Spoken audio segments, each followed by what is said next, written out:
Vedare tinokuchingamidzai zvekare kune chimwe chirongwa pano paZim Facebook Secrets and Confessions. Tadzoka zvekare nemamwe mamessages. Regedzai tibva tapinda mumamessages edu atadzoka takakubatirai. Message yedu yekutanga yakamera sekudai so. Hanzi makadi zvenyu mukoma, ndinokumbirawo kuti muge muchindiposterawo nyaya yangu makavigawo chitupa changu. Inini ndinonzi Susan, not a real name, and I've been living here in the UK nemurume kwangu uyo wandichange ndichizomuti tendai kubva mugore ra2021. Saka takauyawo kunoku tichibvawo kuSouth Africa. We came here to start a new life, to escape the economic hardship back home kumusha uko, and to try to build a future that we could be proud of. But hey mukomanashi, right now ndinomboti kana ndikagara pasi so ndikatanga kufunga ndinobva ndangotanga kungoyeredza misodzi ndichizvibvunza kuti asi Mwari, asi why masarudza kuti munge muchinditakudza mutoro unorema kudai? Because as for now I am confused, I am filled with confusion uye kutotya, fear and a sense of loss like I never expected. And ndinewo confession yangu iyo yandiinayo, because ndinonzwa kuti moyo wangu wakaremerwa, hana yangu chaiyo iyo yakaremerwa, even though I am not sure if I am ready to face it myself. So mukoma patakauyawo kunoku ku-UK, haiwa, everything seemed like it was a dream, my opportunities, new experience, and tarisiro yekuti finally tainge tava kuraramawo tiri munyika yekuti you will be free at all the times, and the hope where we did not have to worry about money or survival. Saka murume wangu uyu inini naye tainge tiri very close, and we even became more closer nekudawo kwekuwanikwa kwemari. We became more closer than ever, tichisangana nema challenges ose atainge tichisangana nawo tiri tose, trying to navigate together. But over the past year I think but kuti zvinhu izvi zvinenge zvakatanga, anenge akazvitanga apo patainge tichiri kuSouth Africa, but tava kunoku I think ndo paakabva azongoona kuti he had nothing left to lose, he had to come out into the open. So over the past year something had changed, something that I don't even know how to handle. Saka nditodawo kutoti vedare renyu vange vachindibatsira, because this thing, it is tearing my marriage apart. Saka iye murume wangu ainge agara ari munhu whom I can call, was someone who was a supportive partner. He was my rock that I was standing on, the one that I could rely on no matter what. But recently manje akabva azotaura imwe nyaya yekuti yakandivhundutsa. He started talking about feelings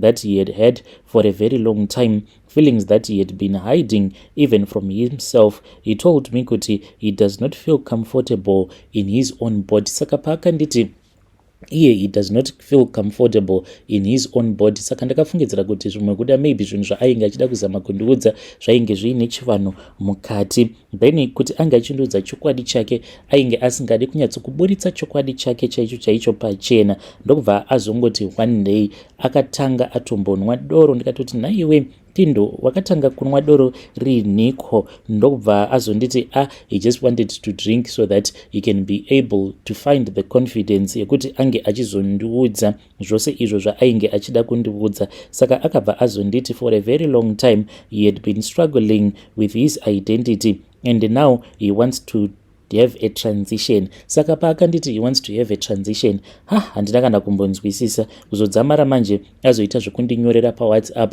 like live and direct, akatadza kundiudza live and direct. Ndokubva azoita zvekundinyorera kuti he wants to become a woman, and iye kubva nekubvira he always felt kuti he is a woman inside.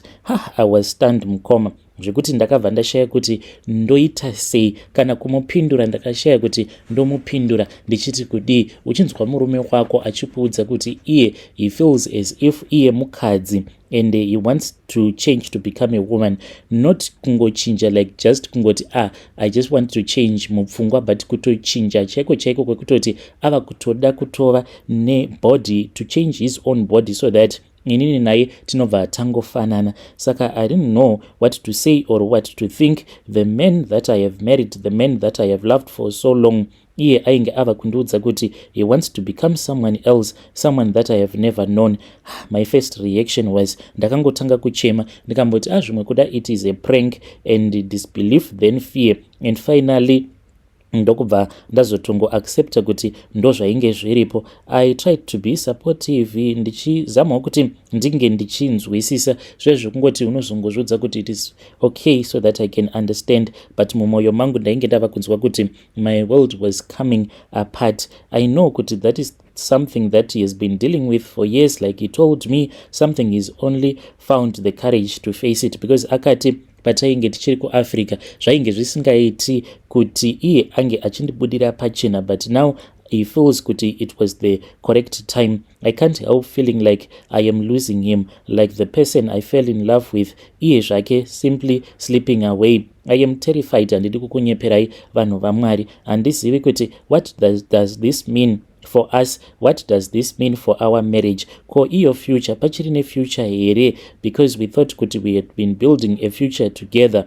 How can I reconcile with the man that I love apa tinenge tava kugara tose tiri vakadzi mumba? Akangondeti asi kana iri senhengo yangu ndichangoisiyawo iripo, but unenge wava kufanira kuti unge uchiziva kuti ininiwo ndinenge ndava kufanira kuti ndinge ndichitsvakawo murume, but for the sake of not breaking your heart chinhu changu ndichangochisiyawo chiripo. Ndiudzeiwo nhai mhuri yeZimbabwe, how do I hold on to my marriage when everything that I knew is now changing? I feel really guilty for even thinking this way, for handizivi kuti ndingamusapotawo sei. Iye murume wangu ndinoti kana ndakamutarisa I can see kuti my husband he is in pain and ari kungogara achiratidza kuti ane mastresses. Chava kundityisa ndechekuti ava kungogara achingonwa doro, but the truth is I am struggling as well. I am struggling to understand kuti zvino kokana akagara azoitwa mukadzi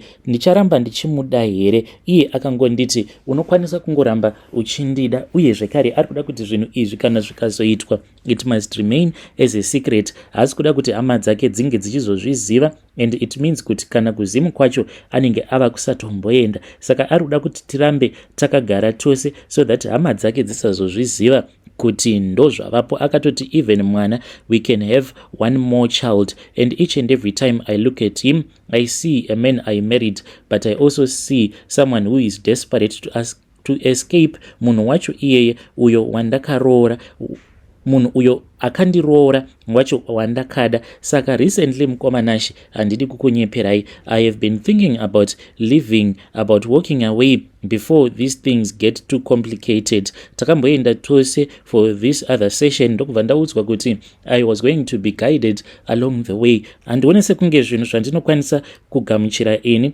and when I think about him I feel like kumutiza kana kuri kunzi ndikamutiza I will be betraying him, because iye ari kuda kuti ndige ndichizongoramba ndiri the go between person between him nemarelatives ake, because haadi kuti hama dzake dzinge dzichizozviziva. Like izvozvizvo akatoti we are going to take as many pictures as we can so that in the future kana azova like munhukadzi zvinenge zvava kusaita kuti ange achizozviposta, saka anongozoramba achingoposta mapictures iwawo awo, those pictures that we are taking zvaizvezvi. Truly speaking, I never imagined kuti one day I was going to be in this position yekuti I will be questioning my marriage, questioning my love because of something like this. Ndikuda kuti ndinge ndichimusapota murume wangu to be there, but I am also scared kuti zvino kana ndikasapota zvinhu zvakadai, what is going to happen in the future, a future that I do not even understand. Ndiyo confession yangu. I am thinking of leaving my husband, not because handimudi, but I don't think kuti I am strong enough kuti ndinge ndichizomuona achitanga kubayiwa my hormones iwawo achazoita kuti ma breasts ake ange achizokura, uye zvekare ange achizotanga kuva munhukadzi seni. Saka I really do not know where to go to. He asked me kuti ndisazoudzawo hama dzangu until iye akwanisa kuzova ne that final decision, but mumwoyo make matova ne final decision. Saka handina munhu wekuti ndinokwanisa kuudza nyaya iyi, plus idzo hama dzangu ndodziudza ndichiti kudii mukwasha wenyu afunga kuti ange achizviita mukadzi. Ndakamubvunza kuti but ndiudze chokwadi, hauna here vamwe vanhurume vawatotanga kutorarana navo navo oro patainge tiri kuSouth Africa, hauna here vamwe vanhu vawanga wagara uchirarana navo akabva ati kwete? But I doubt it mukoma. I think kutoti munhu uyu anokwanisa atova nepartner yake kudhara. Ndinokumbirawo kuti mhuri yeZimbabwe inge ichindibatsirawo. I know kuti confession yangu yakatosiyana nemamwe maconfession andinogara ndichinzwa pano, but my situation, it is very different. I need your advice, mhuri yeZimbabwe. Vedare ndo message iyo yandakatumidzirwa ichibva kuna vahanzvadzi vedu. Please ngatizamai kuti tinge tichitaura navo vahanzvadzi vedu ava mucomment section. Zvakangoma hazvo vedu we. Strange things indeed they do happen in this world. Pakaipa hanzi murume wangu iye afunga kuti ange achizvishandura so that ange achizova munhukadzi. Saka which means kuti tinenge tava kurarama tiri vakadzi vaviri, but iye ari kuti ndoda kuti unge uchizongoramba uripo, saka ndichazongosiya sikarudzi yangu iripo, but you have to know kuti iniwo semunhukadzi ndinenge ndava kufanira kuti ndinge ndichitsvakawo my own partner, but hatizoiti zvedu divorce. Ngatitaurei navo vanzvadzi vedu ava mucomment section. Regedzai tibva taenda panyaya yedu inotevera. Nyaya yedu inotevera yakamira sekudai so. Hanzi makadi zvenyu mukoma, ndinokumbirawo kuti munge muchindiposterawo nyaya yangu makavigawo chitupa changu. Baba vangu zvinonzi ivo vakaponda umwe bhiridha, but nyaya yacho yakazongotsikwa. Baba vangu vainge vaine mari, saka vakabva vazongotenga mapurisa avo vacho vainge vachifanira kuti vange vachizoferefeta nyaya yacho iyoyo. Saka taingoona mapurisa achiuya pamba vachiuya vachitaura nababa, but each and every time mapurisa aya vaizoti kana vava kuda kuenda, baba vangu vaibva vazoenda kubedroom kwavo, vobva vazonotora zibhanduru rema-US dollars, vobva vazopa mapurisa aya, then vobva vatobuda vachitoseka nawo mapurisa aya, kuzotosvika nyaya yacho ichizotongotsikwa, zvikabva zvatongonzi bhiridha iyeye ainge akatongopondewawo nematsotsi, because at that time baba vangu vainge vaine imwe imba yavainge vachivaka kuZimri uko, so ndokwainge kuchigara mabhiridha. Saka pane umwe bhiridha uyo akazongonzi haasi kuonekwa, but bhiridha uyu manje akabva azoonekwa, ainge akabviswa maparts, ainge akabviswa matumbu, akabviswa sikarudzi yake, uye zvekare ainge akachekwa rurimi rwake. So izvozvo ndo zvakazokonzeresa kuti vamwe vanhu vange vachizongotanga kungosuspekta kuti baba zvimwe kuda ivowo ndo vainge vakaurayisa murume uyu, but baba vangu on his deathbed vakabva vazoreurura ndokubva vakonfesa, but vakaudza madzikoma avo kuti izvi ndo zvavainge vakaita. Then baba vakabva vazoti vainge vasingadi kuti semhuri tinge tichizoenda kunobvuma mhosva iyi. Baba vakabva vati ndokusaka ndakusiyirai mari, ndokusaka ndakusiyirai mabusiness, kuti munge muchizongoramba muchitsipika mweya wake munhu uyu, because ivo baba kana zvichitaurwa zvinonzi vakabva vati mweya wemunhu iyeye ndiye anototipawo mari, ende vakatomuchekeresa kuti vange vachikwanisa kusimbisa zvekare mabusinesses avo. Baba ndokubva vazoshayika. Mushure mekunge baba vashayika, then imba yekuzimri uko haitogariki mukoma, inongogara iri pamarket at all the times, ichingotengeswa chete, ichingotengeswa. Tinoti kana imba iyoyo tikada kuitengesa, then munhu uyo anenge achida kutenga imba iyi, when we are at the last step yekutoti tava kutoda kutotengesa imba, then munhu uya anobva angoita pull out of the deal. Even makambani chaiwo, we have dealt with so many companies vekutoti vanobva vatoita pull out of the deal, vobva vati we will do it another time, and we suspect kuti vanoita sekunge vanenge vazoshanyirwa, kana kuti munhu uya anenge achida kutenga imba anobva ashanyirwa nechipoko chake murume uyu. There was one couple that had came from America vachiti they wanted to relocate, saka tikabva tazotaurirana, vakabva vati vainge vachida kutenga that property of ours, ndokubva tazovapa space yekuti vange vachitotanga kutogarako ikoko.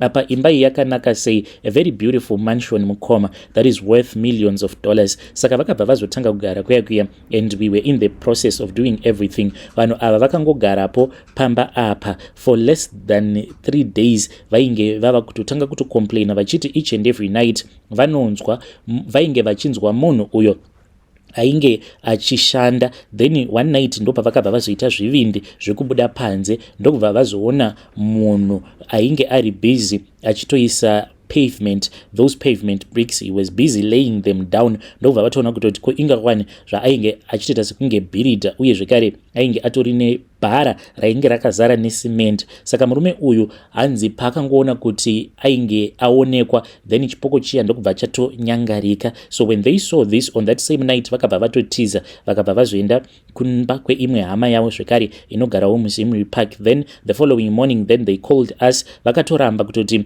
tinge tichienda tose kumba uku kwamudhara. Then ndokubva tanegotiata paya. We then gave them back some of the money that they had given us because they had paid us some of the rentals in advance, vachiti vainge vachida kumake a decision first. So that is how we have been trying to sell this house for many years, but kutengwa kwayo kunonetsa mukoma Nashi. Hey, vedare ndo message iyo yandakatumidzirwa ichibva kuna mukoma vedu avo. Ngatisamei kuti tinge tichitaura navo mukoma vedu ava mucomment section.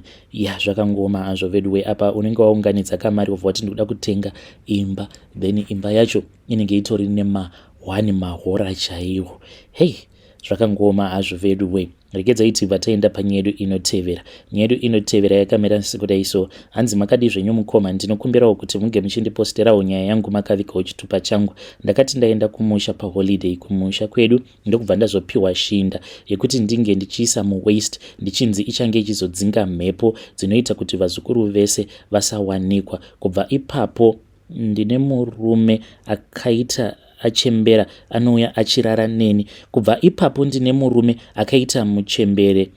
Kubva ipapo ndine umwe murume akaita mudhara wechikuru. Murume uyu iye anouya kwandiri achirara neni kuhope. Saka shinda iyi ndakaipiwa nagogo vangu nekuda kwekuti mumarriage macho ndainge ndatova nemamarriages maviri, ose ainge akaparara. So zuva rekutanga pandakarara naye mudhara iyeye ndakabva ndatoona ropa pabhedhi pangu. Kati ndaona ropa ndakazoti ndava kumuka ndichinzwa kuti ndikuda kuita weight.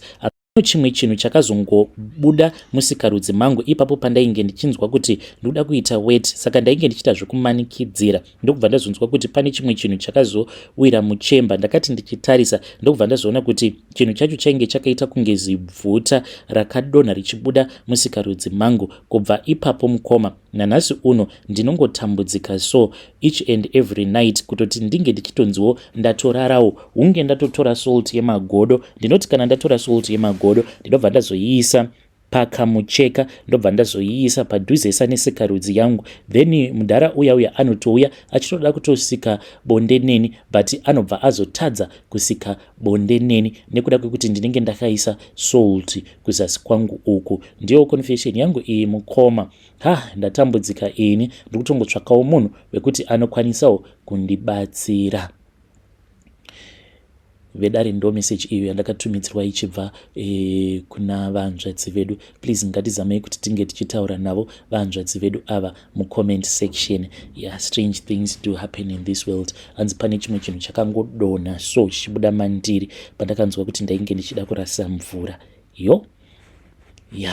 Izvi zvekungoti unongopiwa chaunenge wapiwa wobva wanzi shandisa ichi ndochichaita kuti unge uchizogara mumarriage. Right now hanzi ndava kurara nechikwambo.